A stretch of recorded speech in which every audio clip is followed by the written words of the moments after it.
कर्नाटका प्रदेश में VIP party का launching हुआ है और ये लॉन्चिंग समाज के हर वर्ग को, खास करके फिशरमैन मछुआरा समाज के अधिकार के लिए हम लोगों ने आंदोलन किया, जिसके वजह से आज हमारी पार्टी का निर्माण हुआ है। जहाँ पानी है वहाँ मछुआरा है और मेरा मानना है कि समाज में, राज्य में, अलग अलग प्रदेशों में गरीब समाज के लिए हमेशा उनके अधिकार के लिए लड़ाई लड़ना है। मैंने अभी मंच पर हमारे पार्टी के लीडर बीके मोहन जी जो प्रदेश अध्यक्ष हैं, या हमारे गुरुजी अपनी अपनी बातें रखे, लेकिन मुझे समझ में नहीं आया। लेकिन मेरा दिल जो है ना, वो दिल में एक अलग छाप आया, दिल को एहसास दिलाया कि ये अधिकार के लिए लड़ाई लड़ रहे हैं। हम भाषा तो सीख सकते हैं, लेकिन जब हमारा दिल मिलता है तो बहुत सारी चीज़ें होता है। तो हमारी जो पार्टी का सेंट्रल लीडरशिप का एक ही एजेंडा है, गरीब पिछड़ा दलित समाज के हक अधिकार के लिए लड़ाई लड़ना। और कर्नाटक प्रदेश में क्या रणनीति होगा, क्या एजेंडा होगा, ये सब हमारे कर्नाटक प्रदेश के लीडरशिप जो है वो ही तय करेंगे। इसके लिए हमारे सेंट्रल लीडरशिप के लिए कोई आवश्यकता नहीं है। तो मैं धन्यवाद देता हूं बीके मोहन जी जो वीआईपी पार्टी को यहाँ पे लॉन्च किए हैं, और इनके नेतृत्व में पूरे प्रदेश में एक अच्छा संगठन को हम लोग खड़ा करेंगे। और निषाद समाज के साथ साथ अन्य पिछड़ी जाति जितने भी तमाम जाति है, उनके हक अधिकार के लिए हम लोग लड़ाई लड़ेंगे। जैसे बिहार में हम लोग लड़ाई लड़ रहे हैं, पूरे हिंदुस्तान में निषाद समाज 312 नामों से जाने जाते हैं। कहीं सहनी, कहीं मल्ला, कहीं केवट, कहीं गोरी, कहीं भील, कहीं गंगापुत्र, अलग अलग नामों से जाने जाते, लेकिन सब हम लोग एक है। किसी और के लिए हमें ऐसा लग सकता है कि मैं कोई जात की राजनीति कर रहा हूँ, लेकिन मेरी जात की राजनीति औरों के लिए हो सकता है, लेकिन हम अपने परिवार के अधिकार के लिए हम लोग लड़ाई लड़ रहे हैं। क्योंकि बाबा साहब भीमराव अम्बेडकर ने हमें संविधान दिया, संविधान में हमें वो ताकत दिया है कि हम सर उठा के जिए। तो आज हम देश में फिशरमैन के लिए, मछुआरा समुदाय के लिए लड़ाई लड़ रहे हैं। सभी जाति, सभी धर्म से के आस्था विश्वास रख के हम लोग काम कर रहे हैं। आज कर्नाटक प्रदेश में हमारी पार्टी लॉन्च हुआ है। अभी हम उत्तर प्रदेश में सक्रिय होकर काम कर रहे हैं, और उत्तर प्रदेश चुनाव के बाद मेरा कर्नाटक प्रदेश में एक संकल्प यात्रा लेकर हम लोग निकलेंगे, जो गांव-गांव में जाके अपने लोगों के अपने अधिकार के लिए जागरूक करेंगे कि आपस में एक साथ रहना है। और निश्चित तौर पर जब एक साथ रहेंगे तो उनको अधिकार मिलेगा। जिस तरीके से बाबा साहब भीमराव अम्बेडकर ने गरीब पिछड़ा दलित समाज के लिए आरक्षण का व्यवस्था किया, ओबीसी लड़ाई लड़कर ओबीसी आरक्षण का व्यवस्था किया गया, उसी तरीके से मेरा मानना है कि देश में संविधान एक है, देश के प्रधानमंत्री एक है, फिर हमें अलग कैटेगरी में क्यों रखा गया। कुछ राज्य में निषाद समाज को एससी में रखा गया, कहीं पे एसटी में रखा गया, और कहीं पे जनरल में रखा गया, कहीं ओबीसी में रखा गया। हमारी जो पार्टी का मुख्य लड़ाई है कि खास करके निषाद समाज का समुदाय पूरे देश में जहाँ पे भी है उनको एससी में रखा जाए, और जिनकी जितनी संख्या है उनको उतनी हिस्सेदारी देना चाहिए। चाहे जाति धर्म जो भी हो, उनको पूरा सबको सम्मान मिलना चाहिए। आज जो है बड़ी मछली जो है छोटी मछली का हमेशा शिकार करते आ रहा है, तो हम लोग आने वाले समय में जागरूक हो रहे हैं और हम लोग अपना अधिकार लड़कर लेंगे। तो मैं पुनः धन्यवाद मैं बीके मोहन जी को, स्वामी जी को, सबको मैं दे रहा हूं कि आप लोगों ने वीआईपी पार्टी को कर्नाटक प्रदेश में आपने लॉन्च किया है, और आपके नेतृत्व में पूरा प्रदेश में हम लोग आने वाले समय में चुनाव का रणनीति बनाएंगे। ऐसे तो मैं बिहार में, मैं इंडिया ब्लॉक का मैं लीडर हूं, और मेरा इंडिया अलायंस में हमारा बिहार में है। हम चाहेंगे कि आने वाला समय में जो देश में युवा बेरोजगार है, जिस तरीके से लोग सड़कों पे उतर रहा है, तो आने वाले समय में देश में बदलाव होना चाहिए और सबका राज्य आना चाहिए। किसी व्यक्ति विशेष का राज नहीं होना चाहिए। सभी युवा को जो उन्होंने वादा किया था, उस वादा के अनुकूल उनको काम करना चाहिए। आने वाला समय में हम लोग काम करेंगे प्रदेश में सभी जाति सभी वर्ग के लिए। धन्यवाद। वन नेशन वन इलेक्शन, देखिए इस पे बहुत सारा प्रक्रिया चल रहा है। इस पे तो भारत सरकार को निर्णय लेना है, और भारत सरकार को अभी आप देखेंगे कि मोदी जी किसी एक राज्य में अच्छे से चुनाव नहीं करा पा रहे, तो वन नेशन वन इलेक्शन कैसे हो सकता है। आपने देखा कि बंगाल में किस तरीके से 3.25 लाख सेना को उतारकर एक राज्य में चुनाव कराया गया। आज देश में देखिए कि किस तरीके से हमारे स्टूडेंट के लिए परीक्षा नहीं होता, पेपर लीक हो जा रहा है। अभी पेपर एक स्टूडेंट को एग्जाम दिलाने के लिए सेना का उपयोग किया जा रहा है। तो मुझे लगता है कि हमारा देश बहुत बड़ा है और ये प्रयोग इनको नहीं करना चाहिए, और उसके बावजूद भी सभी दल बैठ के डिसीजन लेना चाहिए। हमारे देश के हित में हमें निर्णय लेने की आवश्यकता है। ये आज हमारी पार्टी लॉन्च हुआ है। हमारे विचार को कर्नाटक में जो भी पॉलिसी है, हमारे यहाँ पे हमने प्रदेश अध्यक्ष बीके मोहन जी को हमने बनाया है, और इनके नेतृत्व में आने वाले समय में पॉलिसी हम बनाएंगे कि हमारी तैयारी क्या है, और तैयारी के अनुकूल आने वाले समय में हम लोग डिसीजन लेंगे। इसके लिए फिर से आप लोगों के बीच में हम बात रखेंगे। निश्चित तौर पे पॉलिटिकल पार्टी है तो मेरा धर्म और कर्म है कि चुनाव लड़ना, कभी हारेंगे कभी जीतेंगे।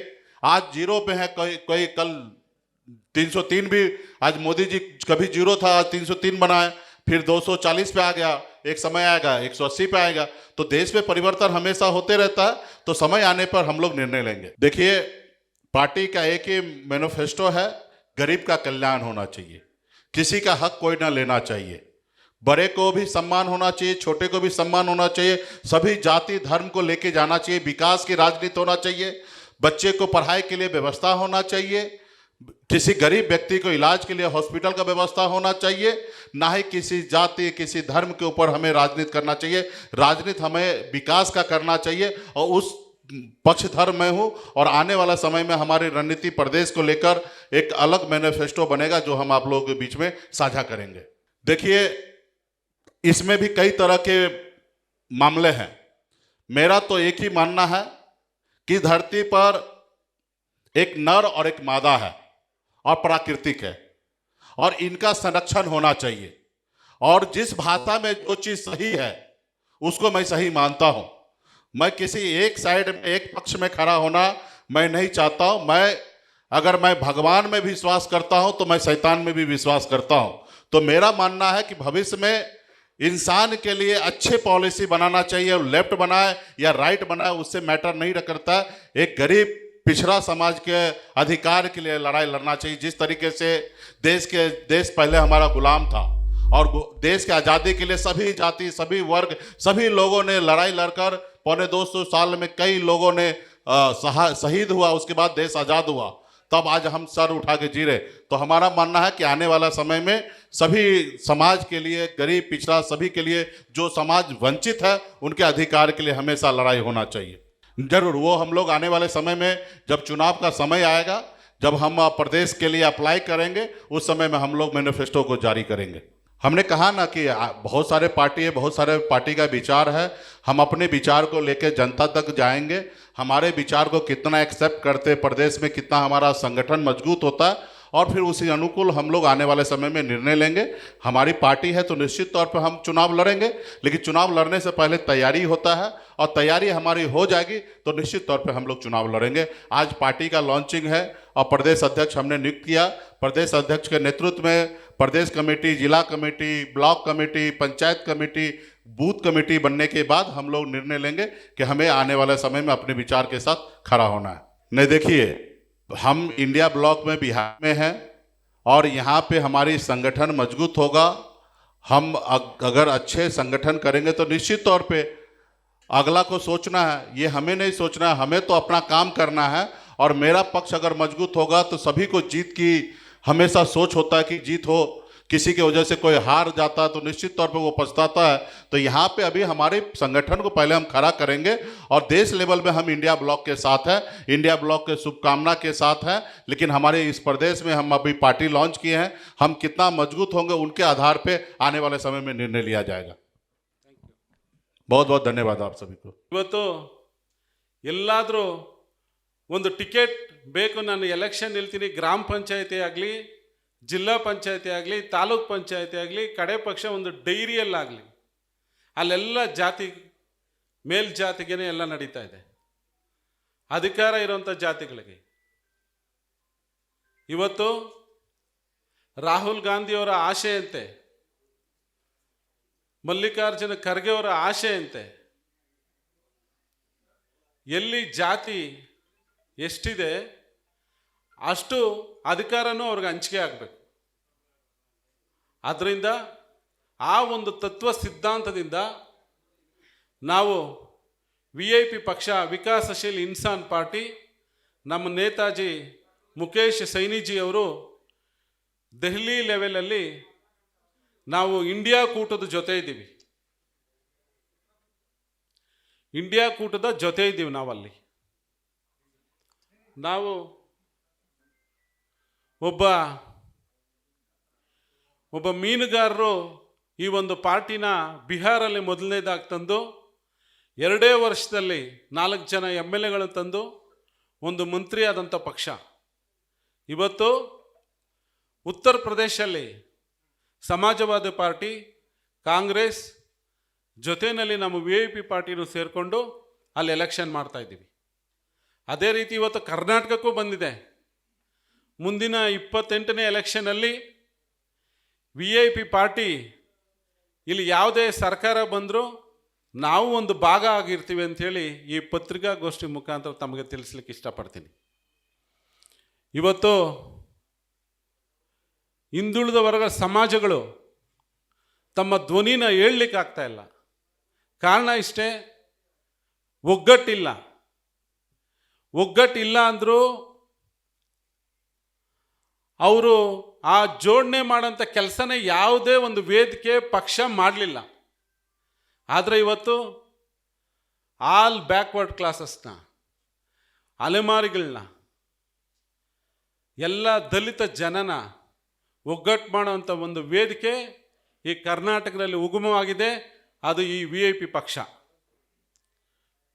ನಾವು 80 ವರ್ಷದಿಂದ ಇತರೆ ಪಕ್ಷಗಳಿಗೆ ಓಟ್ ಹಾಕ್ಕೊಂಡೇ ಬಂದಿದ್ದೀವಿ. ಆಳೋ ಜಾಗದಲ್ಲಿ ನಾವು ಯಾವತ್ತೂ ಹೋಗೇ ಇಲ್ಲ. ಲೈನಲ್ಲಿ ಹೋಗಿ ಓಟ್ ಹಾಕಿ ಮನೆಗೆ ಹೋಗಿದ್ದೀವಿ. ಈ ಪಕ್ಷದ ಮುಖಾಂತರ ಆಳೋ ಜಾಗದಲ್ಲಿ ಕೂರ್ಲಿಕ್ಕೆ ಕರ್ನಾಟಕದಲ್ಲಿ ಈ ಪಕ್ಷನ ನಾವು ತಗೊಂಡ್ಬಂದಿದ್ದೀವಿ. ಈ ಒಂದು ರಾಜ್ಯದಲ್ಲಿ 24 ಜಿಲ್ಲೆಗಳಲ್ಲಿ ನಮ್ಮ ಜಾತಿ, ಕೋಲಿ ಗಂಗಾಮತ ಸಮಾಜ ಜೊತೆಯಲ್ಲಿ ಹಿಂದುಳಿದ ವರ್ಗಗಳು ತುಂಬ ಪ್ರಬಲವಾಗಿದೆ. ಯಾವುದೇ ಒಂದು ಸರ್ಕಾರದಲ್ಲಿ 70ರಿಂದ 80 ಸೀಟ್ನ MLAಗಳನ್ನ ಉರುಳಿಸೋವಂಥ ಶಕ್ತಿನೂ ಇದೆ, ಗೆಲ್ಲಿಸೋವಂಥ ಶಕ್ತಿನೂ ನಮಗಿದೆ. ಅದಕ್ಕೊಂದು ವೇದಿಕೆಗೋಸ್ಕರ ಹುಡುಕ್ತಾ ಇದ್ವಿ. ನಮ್ಮ ನೇತಾಜಿಯವರು ಬಿಹಾರಲ್ಲಿ VIP ಪಕ್ಷನ ಹುಟ್ಟಾಕಿ ನಮ್ಮ ಇಡೀ ಸಮಾಜಕ್ಕೆ, ಇಡೀ ಹಿಂದುಳಿದ ವರ್ಗಗಳ ಸಮಾಜಕ್ಕೆ, ಯಾವುದು ಗೊಲ್ಲ ಆಗಿರ್ಬೋದು, ನೇಕಾರ ಆಗಿರ್ಬೋದು, ಉಪ್ಪಾರ ಆಗಿರ್ಬೋದು, ಕುಂಬಾರ ಆಗಿರ್ಬೋದು, ಜೋಗಿ ಜನಾಂಗ ಆಗಿರ್ಬೋದು, ಅಂದಿ ಜೋಗಿ ಇರ್ಬೋದು, ಸನ್ಯಾಸಿ ಇರ್ಬೋದು, ಬುಡ್ಬುಡುಕಿ ಇರ್ಬೋದು, ಜಂಗಮರು ಇರ್ಬೋದು, ಇವರೆಲ್ಲ ವಿಧಾನಸೌಧಕ್ಕೆ ಬರಬೇಕು ಅನ್ನೋ ಆಸೆಯಿಂದ, ಇವರೆಲ್ಲರೂ ಅಧಿಕಾರದ ಒಂದು ರುಚಿ ನೋಡಲಿ ಅನ್ನೋ ಆಸೆಯಿಂದ ನಾವಿವತ್ತು ಈ ಪಾರ್ಟಿನ ಹುಟ್ಟಾಕಿದ್ದೀವಿ. ಇದು ಇಡೀ ನಮ್ಮ ಕರ್ನಾಟಕ ರಾಜ್ಯದಲ್ಲೇ ಅಲ್ಲ, ಇಡೀ ದೇಶದಲ್ಲಿ ನಾವೇನಿವತ್ತು 70-80 ಕೋಟಿ ಜನ ಹಿಂದುಳಿದವರು ಇದ್ದೀವಿ. ನಾವೇ ಅಧಿಕಾರ ಹಿಡಿಯುವಂಥ ಒಂದು ಸಕಾಲ ಬಂದೇ ಬರುತ್ತೆ. ಅದಕ್ಕೆ ಈ ಒಂದು VIP ಪಕ್ಷ ಒಂದು ದೊಡ್ಡ ವೇದಿಕೆ ಆಗುತ್ತೆ ಅಂತೇಳಿ ಹೇಳಲಿಕ್ಕೆ ಇಷ್ಟಪಡ್ತೀನಿ. ಇವತ್ತು ಕರ್ನಾಟಕ ರಾಜ್ಯದಲ್ಲಿ 2 ಬಾರಿ ಮುಖ್ಯಮಂತ್ರಿಗಳಾಗಿ ಇಳಿದು ಹೋದರು. ನಮ್ಮೆಲ್ಲ ಜನ ಹಿಂದುಳಿದವರುಗಳ ಕಲ್ಯಾಣ ಮಾಡ್ತೀರ ಅಂದ್ಕೊಂಡಿದ್ವಿ ನಾವು. ಆದರೆ ಯಾವುದೇ ಒಂದು ಸಮಾಜದ ನಿಗಮಗಳಿಗಾಗಲಿ, ಪ್ರಾಧಿಕಾರಗಳು ಮಾಡೋದಾಗಲಿ, ಮಠಗಳಿಗಾಗಲಿ, ಇವತ್ತು ನೀವು ನೋಡಿದ್ರಿ 145 ಹಿಂದುಳಿದ ವರ್ಗಗಳ ಸ್ವಾಮೀಜಿಗಳು ಬಂದು ಕೂತಿದ್ದಾರೆ. ಎಷ್ಟೆಷ್ಟು ತಗೊಂಡಿದ್ದೀರಿ ನೀವು? ಯಾವ್ಯಾವ ಪಕ್ಷ ನಿಮ್ಗೆ ಎಷ್ಟೆಷ್ಟು ಕೊಟ್ಟಿದೆಯಾ ಅಂದರೆ 1 ಲಕ್ಷ 2 ಲಕ್ಷ. 1 ಲಕ್ಷ 2 ಲಕ್ಷದಲ್ಲಿ ಬಾತ್ರೂಮ್ ಕಟ್ಟೋಕ್ಕಾಗಲ್ಲ ಅಲ್ಲಿ. ಇನ್ನು ವಿದ್ಯಾ ದಾಸೋಹ ಎಲ್ಲಿ ಮಾಡೋದು? ಅಕ್ಷರ ದಾಸೋಹ ಎಲ್ಲಿ ಮಾಡೋದು? ಭಕ್ತರಿಗೆ ಏನಾದರೂ ಒಂದು ತುತ್ತು ಅನ್ನ ಹಾಕ್ಲಿಕ್ಕೂ ಕಷ್ಟ ಇರುವಂಥ ದೊಡ್ಡ ಮಠಗಳಿದ್ದಾವೆ, ದೊಡ್ಡ ಸಮಾಜಗಳು. ಈಗ ನೇಕಾರ ಸಮಾಜ, ಉಪ್ಪಾರ ಸಮಾಜ, ಗೊಲ್ಲ ಸಮಾಜ ಯಾರಿಗೂ ಒಂದು ಬಿಡುಗಾಸು ಕೊಡ್ತಾ ಇಲ್ಲ. ಈ ಎಲ್ಲರ ವಿರುದ್ಧ ನಾವಿದ್ದೀವಿ. ಇವತ್ತು ಮುಖ್ಯಮಂತ್ರಿಗಳು ಇಳಿದೋದ್ರು, ಹೊಸ ಮುಖ್ಯಮಂತ್ರಿ ಬಂದಿದ್ದಾರೆ. ನಾವು ಇಂಡಿಯಾ ಕೂಟದಲ್ಲಿರೋದ್ರಿಂದ ಎಲ್ಲ ಹಿಂದುಳಿದ ಅತಿ ಹಿಂದುಳಿದ ನಾಯಕರಿಗೆ ಎಲ್ಲ ಒಳ್ಳೇದು ಮಾಡಿ, ಜನಕ್ಕೆ ಒಳ್ಳೇದು ಮಾಡಿ ಅಂತ ಈ ಪತ್ರಿಕಾಗೋಷ್ಠಿ ಮುಖಾಂತರ ಹೊಸ ನೂತನ ಮುಖ್ಯಮಂತ್ರಿ ಡಿ ಕೆ ಶಿವಕುಮಾರ್ ಅವ್ರನ್ನೂ ನಾವು ಕೇಳ್ತಾ ಇದ್ದೀವಿ. ಇನ್ನು ಬೇರೆ ಬೇರೆ ಪಕ್ಷಗಳಿದೆ ಇಲ್ಲಿ. ಆ ಪಕ್ಷಗಳಲ್ಲಿ ಇರುವಂಥ ನಾಯಕರು, ನಮ್ಮ ಜಾತಿಯ ನಾಯಕರಿಗೂ ನಾನೊಂದು ಮಾತು ಹೇಳಕ್ಕೆ ಬರ್ತೀನಿ. ನೀವು ಮೊದಲನೇದಾಗಿ ಆ ಪಕ್ಷನ ಬಿಟ್ಟು ಬಂದು VIP ಸೇರ್ಕೊಳ್ಳಿ. ಬೇರೆ ಅಲ್ಲಿ ಏನು ನೀವು ಮಾಡೋಕ್ಕಾಗಲ್ಲ. BJPನಲ್ಲಿ ಏನು ಉದ್ಧಾರ ಆಗಲ್ಲ. BJPಯಲ್ಲಿ ಇರುವಂಥ ನಾಯಕರುಗಳಿಗೆ ನಾನು ನೇರವಾಗಿ ಹೇಳ್ತಾ ಇದ್ದೀನಿ, VIP ಪಕ್ಷ ನಿಮ್ಮನೇ ಪಕ್ಷ ಬಂದಿದೆ. ನಿಮ್ಮ ಜಾತಿಗೆ ಏನಾದರೂ ಮಾಡಬೇಕು, ನಿಮ್ಮ ಜಾತಿಗೆ ಏನಾದರೂ ಒಂದು ಒಳ್ಳೇದು ಆಗಲೇಬೇಕು ಅನ್ನೋ ನಿಮ್ಮ ಮನದಲ್ಲಿದ್ದರೆ ದಯವಿಟ್ಟು VIP ಪಕ್ಷನ ನಮ್ಮೆಲ್ಲ ಸಮಾಜ ಹಿಂದುಳಿದ ವರ್ಗದ ನಾಯಕರುಗಳು ಬೆಂಬಲಿಸಬೇಕು ಅಂಥೇಳಿ ತಮ್ಮ ಮುಖಾಂತರ ನಾವು ಕೇಳ್ಕೊತಾ ಇದ್ದೀವಿ. ಹೊಸ ಯುಗ ಆರಂಭ ಎನ್ನುವ ಒಂದು ಮಹಾಪರಿಕಲ್ಪನೆಯೊಂದಿಗೆ ವಿಕಾಸಶೀಲ್ ಇನ್ಸಾನ್ ಪಾರ್ಟಿ ಕರ್ನಾಟಕ ರಾಜ್ಯ ಘಟಕ ರಾಷ್ಟ್ರೀಯ ಅಧ್ಯಕ್ಷರ ಕೈಯಲ್ಲಿ ಉದ್ಘಾಟನೆಯಾಗಿದೆ. ಆ ಉದ್ಘಾಟನೆಯ ಪಾವನ ಸಾನ್ನಿಧ್ಯವನ್ನು ವಹಿಸಿಕೊಂಡಂತಹ ಜಗದ್ಗುರು ವೇದವ್ಯಾಸ ಬ್ರಹ್ಮಶ್ರೀ ಪೀಠದ ಪೀಠಾಧಿಪತಿಗಳಾಗಿ ಬ್ರಹ್ಮಶ್ರೀ ರಾಜು ಗುರು ಸ್ವಾಮೀಜಿಯವರು ವಹಿಸ್ಕೊಂಡಿದ್ದರು. ಅದೇ ರೀತಿಯಲ್ಲಿ ಇವತ್ತಿನ ದಿನ ಅತಿ ಹಿಂದುಳಿದ ವರ್ಗಗಳಿಗೆ ನ್ಯಾಯ ಕೊಡಿಸಲೇಬೇಕು ಎಂದು ದೃಢವಾಗಿ ಸಂಕಲ್ಪ ಮಾಡಿದಂತಹ ಶ್ರೀಯುತ BK ಮೋಹನ್ ಕುಮಾರ್ ಅವರಿಗೆ ನಾವು ತುಂಬಿರುವುದದ ಅಭಿನಂದನೆ ಸಲ್ಲಿಸ್ತಾ ಇದ್ದೀವಿ.